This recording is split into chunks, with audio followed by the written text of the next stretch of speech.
Elon Musk has recently been going off on Twitter. He launched a furious attack on Mark Zuckerberg, using some words that we probably wouldn't dare say in public. He called Zuckerberg a cuck, which is considered a very vulgar term in English, but clearly Musk doesn't care. What's surprising is that hours later, Musk doesn't seem to have calmed down.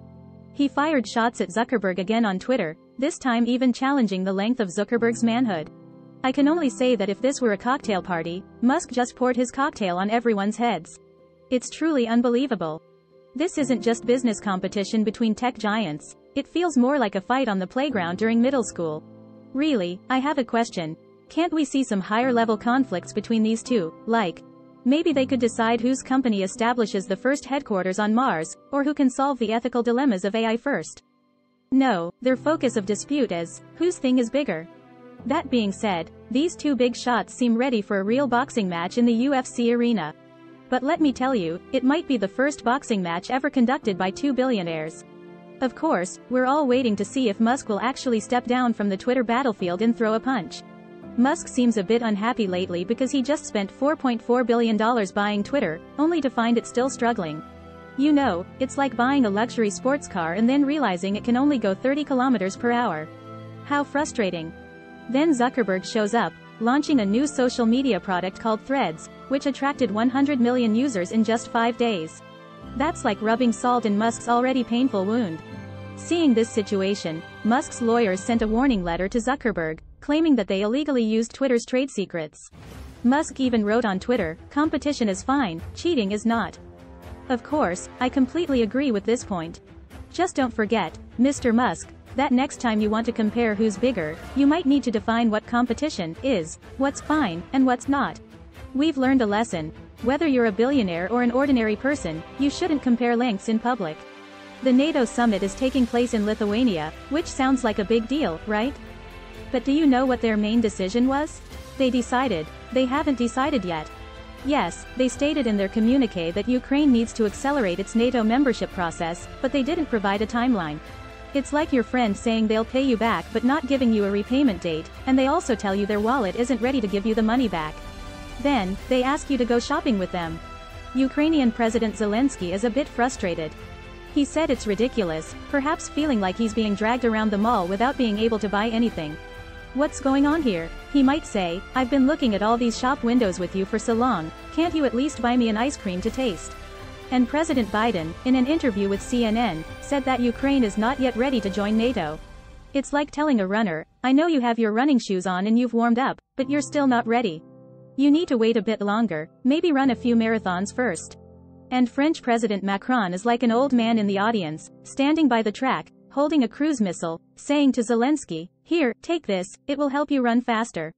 In this situation, Zelensky might say, what I need is a clear roadmap, and you're giving me a missile. How is that supposed to help me run faster? In all of this, we should remember one thing.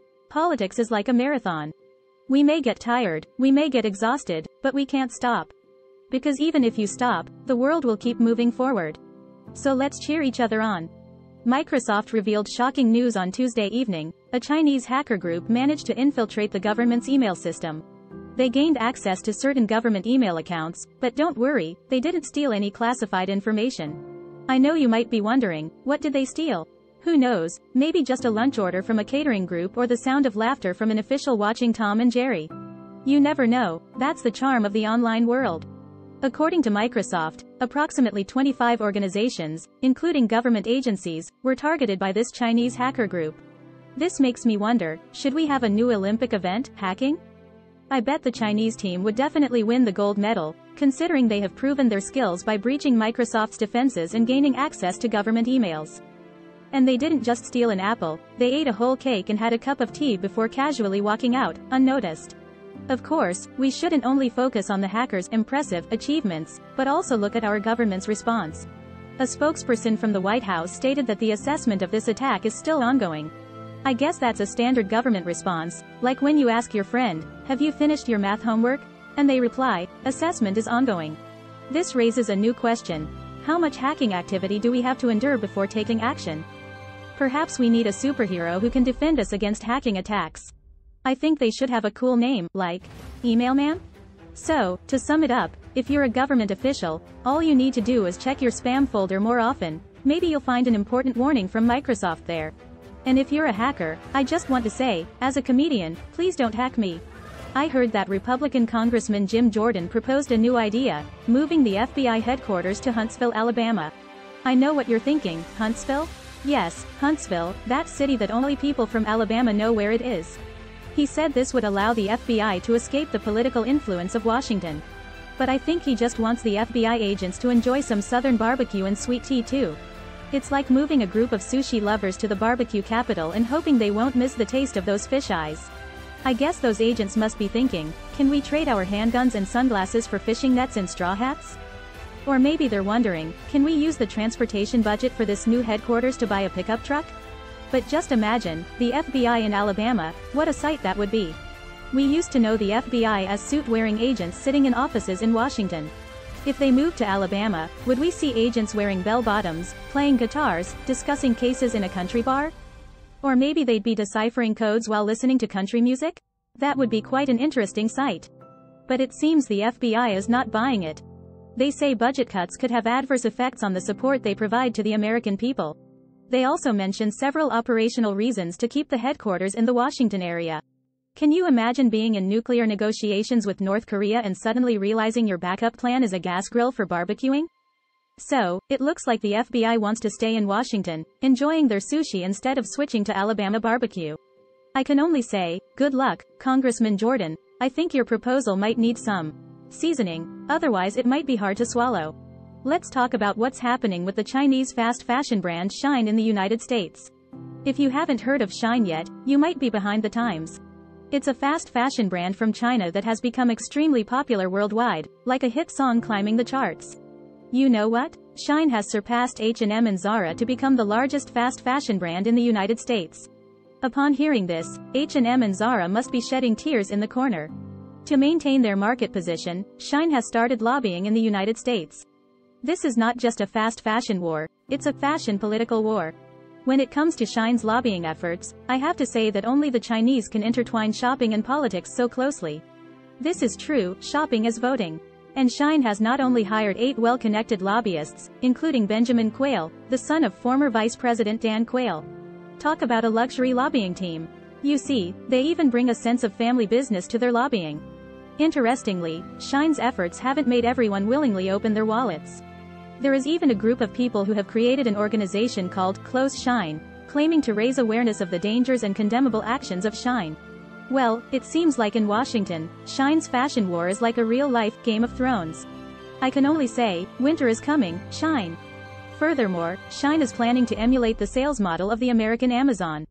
From what I understand, Shein might be a bit tired of being a pop star in the fashion industry and now wants to become a DJ, providing a platform for other businesses.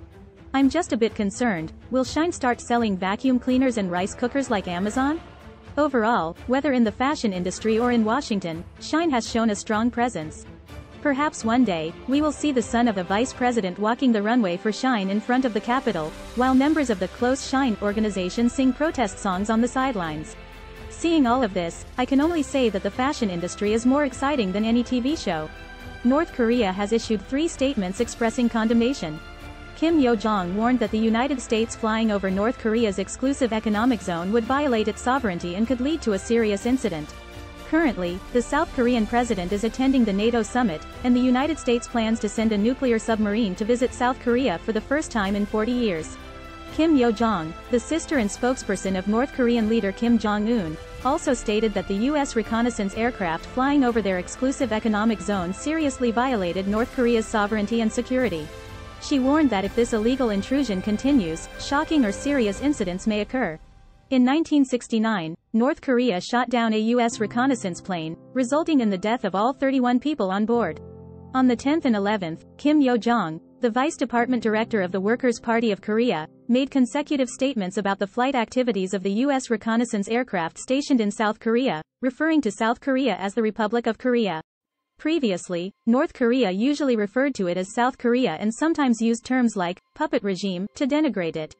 This is the first time they have officially used the formal name of South Korea in their statements. On Wednesday, North Korea test-fired a suspected long-range missile. The South Korean Joint Chiefs of Staff announced through the Defense Press Corps on the 12th that North Korea launched a long-range ballistic missile towards the East Sea around 10 a.m. in the vicinity of Pyongyang. It is speculated to be an ICBM, launched at a high angle of nearly 90 degrees, flew for approximately 74 minutes, covered a distance of about 1,000 kilometers, and fell into Japan's exclusive economic waters. The Kim Jong-un regime has expressed dissatisfaction with the United States on various issues in recent days. On the 10th, according to the American security company ADT, South Africa has been ranked as the most dangerous travel destination in the world, with a safety score of only 0.81 out of 10. Japan, with a safety score of 7.51, is ranked as the safest travel destination in the world. Business people claim that incidents of seizing corporate ownership occur repeatedly in the occupied areas of Russia, and Russia is also accused of stealing grains, timber, and farmland from these regions. These actions have allowed pro-Russian individuals to control major local businesses, thereby helping to consolidate Russia's control over these territories and enabling Russians and their local allies to profit from the war. Japan accuses Australia of betrayal in a natural gas export dispute. A senior Japanese energy official has called on Australia to abandon new carbon emission regulations, claiming that these regulations threaten its energy security, intensifying a rare dispute between these two U.S. allies.